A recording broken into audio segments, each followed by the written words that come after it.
हे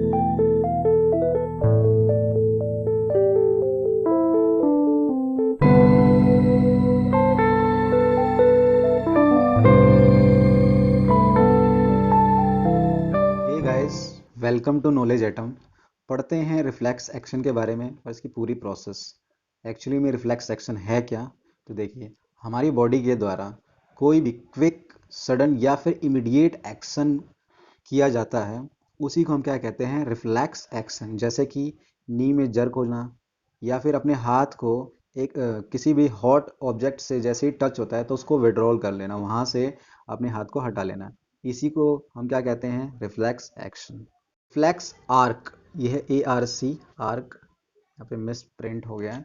तो देखिए, reflex arc क्या है? तो देखिए, ये एक आर्क मीन्स एक पाथ, यानी कि वो पाथ जो नर्व इम्पल्स द्वारा फॉलो किया जाता हो रिफ्लेक्स एक्शन करने के लिए, उसको हम क्या कहते हैं? Reflex arc. तो देखिए, होता कैसे है? जैसे कि सबसे पहले होता है स्टिमुलस। स्टिमुलस यानी कि हीट हो गया, कोल्ड हो गया, या कुछ भी।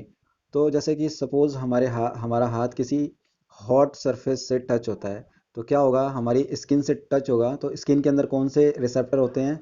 थर्मो रिसेप्टर्स, जो क्या इंफॉर्मेशन हमारे स्पाइनल कोड को देंगे। फिर वहाँ से स्पाइनल कोड से वो सीधा ब्रेन में जाएगा, ब्रेन के थ्रू फिर वो मसल्स में इंफॉर्मेशन जाएगी। राइट, मसल में इंफॉर्मेशन जाने के बाद उसके बाद हमें रिस्पॉन्स मिलेगा। रिस्पॉन्स क्या मिलेगा? कि हाथ को वहाँ से विड्रॉ कर लेना है, यानी कि हटा लेना है।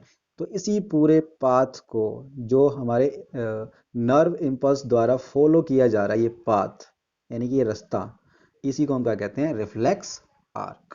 रिस्पॉन्स, तो देखिए, रिस्पॉन्स होते हैं थ्री टाइप्स के: वॉलेंट्री, इनवॉलेंट्री और रिफ्लेक्स एक्शन। तो देखिए, वॉलेंट्री एक्शन वो होता है जो कंट्रोल होता है हमारे फोर ब्रेन के थ्रू, यानी कि हम आगे ब्रेन का लेक्चर कंप्लीट करेंगे, उसमें आपको बताऊंगा कि ब्रेन के पार्ट कैसे कैसे होते हैं। तो अभी पढ़ते हैं फोर ब्रेन। फोर ब्रेन यानी कि जो आगे का हिस्सा होता है ब्रेन का, तो उसके थ्रू जो कंट्रोल होता है वो कहलाता है वॉलेंट्री एक्शन। और वॉलेंट्री एक्शन यानी कि जिसको हम कंट्रोल कर सकते हैं, यानी कि हम अपनी इच्छा के अनुसार कर सकते हैं उस एक्शन को, इसको हम हिंदी में कहते हैं ऐच्छिक मतलब ऐच्छिक क्रिया। ऐसी ऐसा काम जो हमारे इच्छा के अनुसार हो, हम चाहें तो होगा, ना चाहें तो नहीं होगा, जैसे कि टॉकिंग और राइटिंग। उसके बाद आता है इनवॉलेंट्री। इनवॉलेंट्री जो मिड और हिंड ब्रेन के थ्रू कंट्रोल होता है, उसको हम क्या कहते हैं? इनवॉलेंट्री। और जो ऐसा एक्शन जो या फिर ऐसी क्रिया जो हमारे इच्छा में ना हो, मतलब हमारे कंट्रोल में हो ना, जैसे कि वॉमिटिंग और हो गया रेस्पिरेशन, ये हम इसको कंट्रोल नहीं कर सकते चाहे चाह कर भी, वॉमिटिंग वगैरह। तो ऐसे एक्शन को हम क्या कहते हैं? Involuntary action.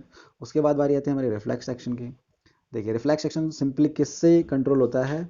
स्पाइनल कोड से। जैसा कि मैंने बताया कि अगर हम किसी भी हॉट या कोल्ड सरफेस को टच करते हैं, तो होता क्या है कि एकदम जो भी नर्व इम्पल्सेस होती हैं, इंफॉर्मेशन को एक पाथवे फॉलो कराती हैं, और एक पूरा एक्शन होता है, मैंने आपको पिछली वाली स्लाइड में बताया था। और वहाँ से क्या होता है? हमारे हाथ को हटा लेना होता है, या फिर हमारी और कोई भी फास्ट मूविंग करते हुए मान लो एक स्टोन आ रहा है, तो अगर हमें दिखता है तो हम क्या तुरंत वहाँ से हम हट जाते हैं। तो इस तरीके से जो एक्शन होता है उसको हम क्या कहते हैं? Reflex action. अब बारी आती है कि नीड ऑफ रिफ्लेक्स एक्शन, मतलब इसकी ज़रूरत क्यों है? रिफ्लेक्स एक्शन की ज़रूरत होती क्यों है एक्चुअल में? तो सपोज कीजिए कि अगर हम किसी हॉट ऑब्जेक्ट को टच कर रहे हैं, या फिर किसी को पिंच कर रहे हैं, या हमें कोई पिंच कर रहा है, तो हमें क्या वहाँ पे करना चाहिए? हमें एकदम क्विकली उस चीज़ को हटा लेना चाहिए। अगर नहीं हटाएंगे तो क्या होगा? सॉरी, नहीं हटाएंगे तो क्या होगा? वो चीज़ हमें हार्म कर सकती है। अगर बहुत ज़्यादा कोई गर्म चीज़ है, बहुत हॉट है, अगर हमारे हाथ पे रख दी जाए, तो अगर हम अपने हाथ को नहीं हटाएंगे तो हमारा हाथ क्या होगा? ऑब्वियसली हार्म होगा। दैट इज़ वाई हमें ये रिफ्लेक्स एक्शन की क्या नीड होती है, राइट? तो here response is generated from spinal cord instead of brain. यहाँ पे जो होता है ना रिफ्लेक्स एक्शन, ये हमारे स्पाइनल कॉर्ड से ही, यानी कि जो हमारी रीढ़ की हड्डी होती है, वहाँ से ही कंट्रोल होता है। आई होप आपको ये रिफ्लेक्स एक्शन समझ आ गया होगा। Thank you so much.